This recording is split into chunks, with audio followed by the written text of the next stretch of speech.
kuna hili linalosemekana katika ulimwengu wa Kikristo ya kwamba Yesu alikwenda kuzimu kuchukua funguo baada ya kufa kwake.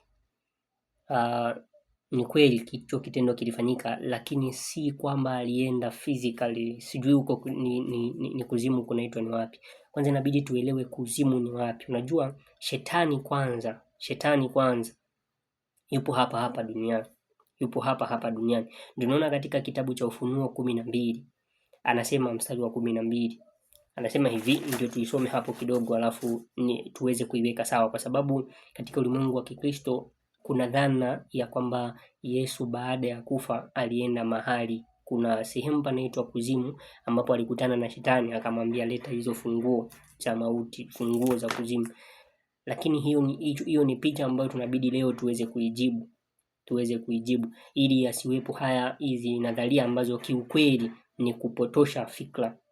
Na tukisema hivyo tunakuwa tumeipinga Biblia. Na ndio hapo wengi husema mtu anapokufa kuna sehemu anaelekea. Hiyo ya mtu wa kawaida tuende kwa sababu ya Yesu. Yesu aliendaje kuzimu? Tunasoma hapo, tumesema katika kitabu cha Ufunuo 12:12 anasema hivi, malaika akiwatazama watu wako huku chini pia anasema hivi, kwa hiyo shangilieni enyi mbingu, nanyi mkaao humo wa mbinguni washangilie. Lakini anasema ole wa nchi na bahari, kwa maana yule ibilisi ameshuka kwenu mwenye ghadhabu nyingi, akijua ya kuwa na wakati mchache tu. Kwa hivyo ibilisi baada ya kutolewa huko mbinguni alikuja katika nchi na bahari, na hapa ndipo ambapo analeta nini? Analeta majaribu. Paulo anasema ibilisi ni kama simba ungurumaye. Unaona? Kwa hivyo anazunguka katika Petro wa kwanza 5:8. Sasa ni lazima tuweze kujiuliza hiyo kuzimu ambako sasa Yesu anaonekana kwenda. Lakini hapo napo inabidi tuelewe. Kwanza twende hii Ufunuo hii kabla tujatoka kitabu kwenye 1:18. Ufunuo anasema hivi, Yesu anamueleza Yohana mtumishi wa Mungu. Anaeleza habari zake, anasema aliye hai nami nalikuwa nimekufa, natazama ni hai hata milele na milele, nami ninazo funguo za mauti na za kuzimu. Za hapa ndipo panaposemekana alienda akazichukua, sasa yuko nazo. Lakini hebu tuione kuzimu hiyo ni wapi, kwa sababu funguo za mauti tumekusha kuona mauti ni kifo, lakini funguo na kuzimu ni wapi? Twende tuanze katika kitabu cha Ayubu. Tumchukue Ayubu mara moja, alafu tutakuja kwa Daudi atueleze hapo kidogo, tutakuwa tumepata jibu vizuri. Ndio twende kwa Yesu tena tuone katika Ayubu 17 mstari wake ni wa 13. Ayubu 17:13 imeandikwa, nikitazamia kuzimu kuwa nyumba yangu, na nikitandika malazi yangu gizani. Nikitazamia kuzimu kuwa nyumba yangu. Kwa hiyo kumbe kuzimu anasema pawe kama nyumba yake, lakini pia ni gizani. Sasa kwa gizani ni wapi? Twende kwa Zaburi tusikie anasema nini katika 119 mstari wake 115 mstari wake ni wa 17.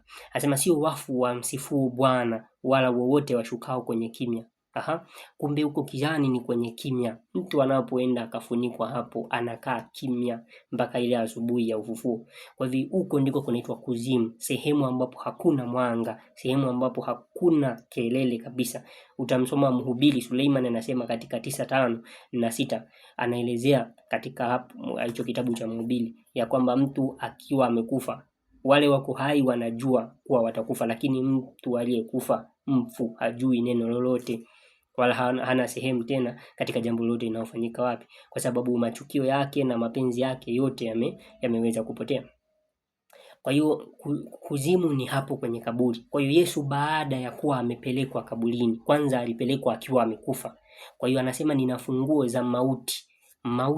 Yesu alikufa katika kuzimu, ni kaburini. Kwa hiyo ana funguo za mauti baada ya mtu kuwa amekufa. Mtu akiwa amekufa bado ana uwezo wa kufufuliwa tena. ana uwezo wa kufufuliwa tena. Yaani baada ya kuwa Yesu asingekuja na kufa na kufufuka, tusingepata wokovu kabisa, na tutathibitisha hapo. Ndio maana anasema nina funguo za mauti, kwanza mauti, alafu sasa na kuzimu na kaburi, kwa sababu makaburi ya lazima yafunguke. Tunakwenda kuona pia hapo. Kwanza tuone kutokana na kufufuka kwake, kwa sababu katika hii Ufunuo anasema kwamba nilikuwa nimekufa, sasa ni hai. Kwa hiyo kutokana na ufufuko wake ndio anaanza kueleza haya ya kwamba anazo funguo. Tukienda katika Wakorintho wa kwanza, unajua Biblia ni kitabu kitamu sana, tofauti kabisa na vitabu vingine, na hawa wote unakuja kuona kwamba waandishi wake wameongozwa kweli na Roho wa Mungu, kwa sababu ukiangalia imani yao ni moja, lakini imani ya watu wa leo, wale wote wakijiita wa Kristo, wanakuwa wakipishana kabisa, na hapo utaona kuna ambaye atakuwa na Roho wa Mungu na yule hatakuwa naye. Wakorintho wa kwanza 15, twende pamoja hapo. Kwanza tunaanza katika mstari wa 12, alafu tutaenda mbele.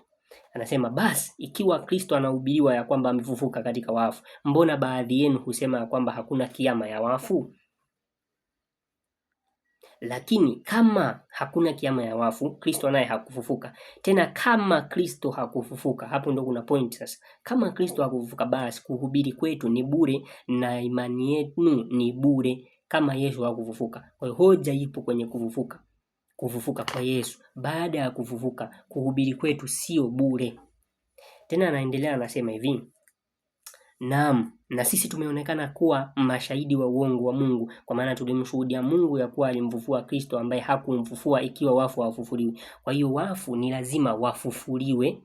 Wafu lazima wafufuliwe kwa sababu Yesu alifufuka. Anaposema nina nguvu au nina ufunguo wa mauti, ni lazima wafu watafufuliwa. Na kuzimu, hawa maiti wako kwenye mauti wakiwa katika kaburi. Kwa hiyo wakiwa katika kaburi watatoka. Kwa nini? Kwa sababu Yesu amekwisha kufa, akakaa kaburini na akatoka. 15:20 Wakorintho wa kwanza. Lakini sasa Kristo amefufuka katika wafu. Limbuko lao waliolala. Kwa maana kwa kuwa mauti ililetwa na mtu, kadhalika na kiama ya wafu ililetwa na mtu.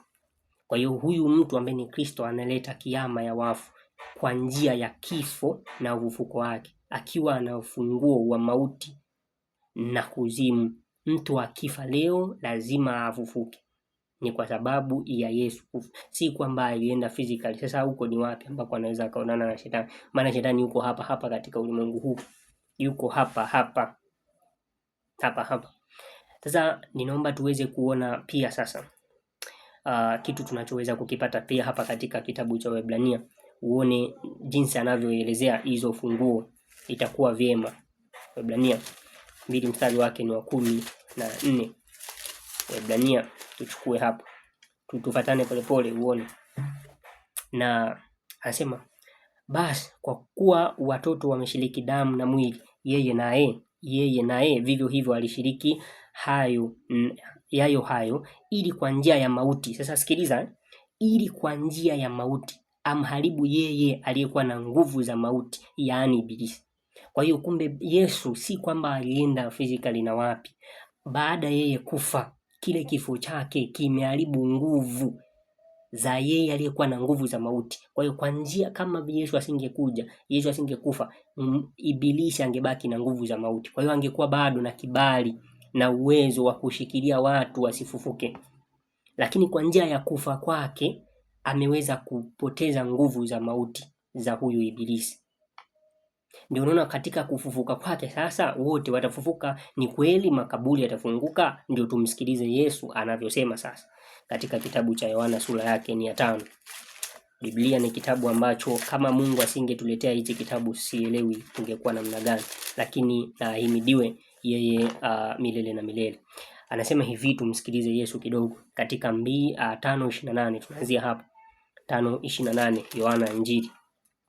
Anasema hivi, msistajabie maneno hayo, kwa maana saa yaja ambayo watu wote waliomo makaburini wataisikia sauti yake, nao watatoka, waliofanya mema kwa ufufuo wa uzima, na wale waliotenda mabaya kwa ufufuo wa hukumu. Ni baada ya Yesu kuwa ameleta nguvu, amerudisha nguvu ya mauti. Kwa hivyo wale wako humo lazima watoke. Hiyo ndio maana ya Yesu kuwa na funguo, kuchukua funguo za mauti na kuzimu. Si kwamba alienda akakutana na shetani na huko sijui akaongea namna gani. Hapana. Kwa njia ya kufa kwake, maana kama ingekuwa tu ni sehemu, siangeenda akiwa hata yuko hai. Kwa sababu tukiona katika 10:17 Yohana Injili anasema kwamba hajapaa, hajaenda mbinguni, alibaki hapo. Ndio anasema baada ya kifo na ufufuko sasa aende kwa Baba akarudishe taarifa. Tasoma hapo kwa wakati wako vizuri. Kwa hiyo Mungu na aweze kutusaidia sana. Mtu anapokufa yuko hapo. Na Yesu alikuwa hapo kaburini mpaka siku ile ya Jumapili, siku ya kwanza ya juma alipofufuka, malaika wakabaki pale kama mashuhuda. Sasa wanakuja Mariamu Magdalena na yule wa pili. Wanakuja hapo katika, ukisoma katika Mathayo 28 mstari wa 5, anaeleza malaika anasema, mbona mnamtafuta yule ambaye Yesu aliyesulubiwa? Hayupo hapa, kwani amefufuka kama alivyosema. Kwa hivyo siku hizo zote zingine alikuwa bado hapo kaburini, kutimiza kipengele cha kwanza cha nguvu ya mauti, kwamba afe. Alafu kama angekufa na asifufuke, nguvu zingebaki kwa Ibilisi, maana angekuwa amemshika na yeye, lakini hakuweza kushikilia kwa sababu Ibilisi nguvu zake ziliishiwa baada ya Yesu kuwa amekwisha kufufuka. Sasa yeyote atakayemkubali Kristo atapata uzima wa milele na ufufuo ulio ufufuo wa kweli. Kwa hiyo nguvu za mauti na kuzimu Yesu yuko nazo baada ya kufa na kufufuka.